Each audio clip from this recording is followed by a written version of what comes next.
অনুষ্ঠান বাড়ির মতো ঝরঝরে ঘি ভাতের জন্য একটা কড়াইতে কিছুটা জল নিয়ে তার মধ্যে পরিমাণ মতো নুন এবং অল্প একটু তেল এবং ওপর থেকে কিছুটা গরম মশলার গুঁড়ো দিয়ে জলটাকে একটুখানি হালকা গরম করতে হবে।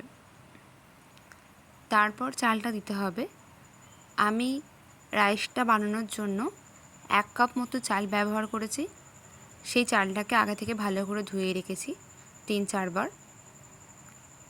চালটা জলের মধ্যে দিয়ে দেওয়ার পর গ্যাসের ফ্লেমটা লো টু মিডিয়াম করে দিতে হবে।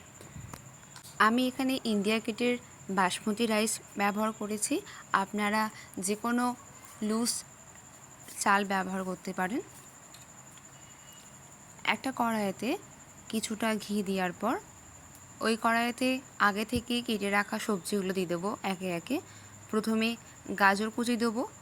গাজরটা আগে দেওয়ার কারণ হচ্ছে গাজরটা যেহেতু ভাজতে একটুখানি দেরি হয়, তাই গাজরটা প্রথমে দিয়ে ভালো করে ভেজে নিতে হবে।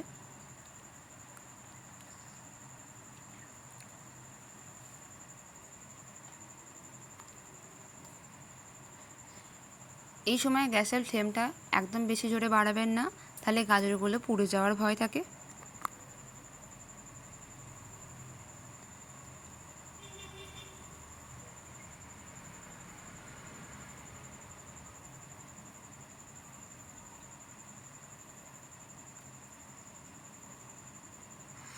গাজর ভাজা হয়ে গেলে ওপর থেকে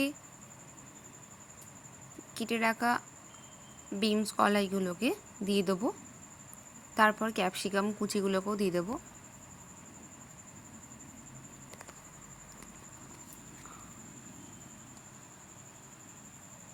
ভালো করে ভাজতে হবে যাতে কাঁচা না থাকে। আপনারা ঘিয়ের জায়গায় তেলে ব্যবহার করতে পারেন। ওপর থেকে অল্প একটুখানি লবণ দিয়ে দিলাম। প্রথমেই নুনটা দেবেন না, তাহলে জল কেটে যাওয়ার সম্ভাবনা থাকে। একটু হালকা করে ভেজে নেওয়ার পর চাপা দিয়ে দেখুন অনেকটা আমার সেদ্ধ হয়ে গেছে সবজিগুলো। ওপর থেকে অল্প একটুখানি কাজু কিশমিশ দিয়ে দিলাম। কাজু কিশমিশ দিয়ে হালকাভাবে নেড়ে নিতে হবে।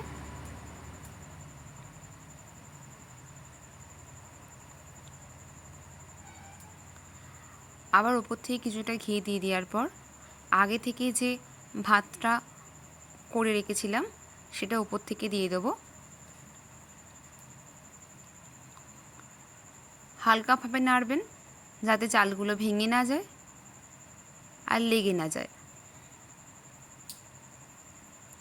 গ্যাসের ফ্লেমটা একদম কমিয়ে দেবেন।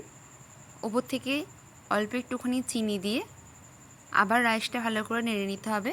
আপনারা চাইলে এখানেতে গুঁড়ো চিনিও ব্যবহার করতে পারেন। আর অল্প একটুখানি গোলমরিচের গুঁড়ো দিতে হবে যাতে একটুখানি ভালো স্মেল হয়।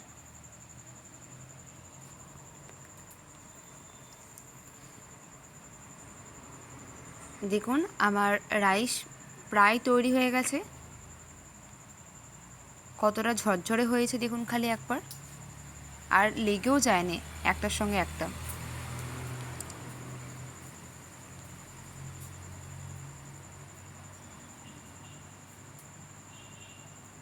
দেখুন আমার রাইস একদম তৈরি।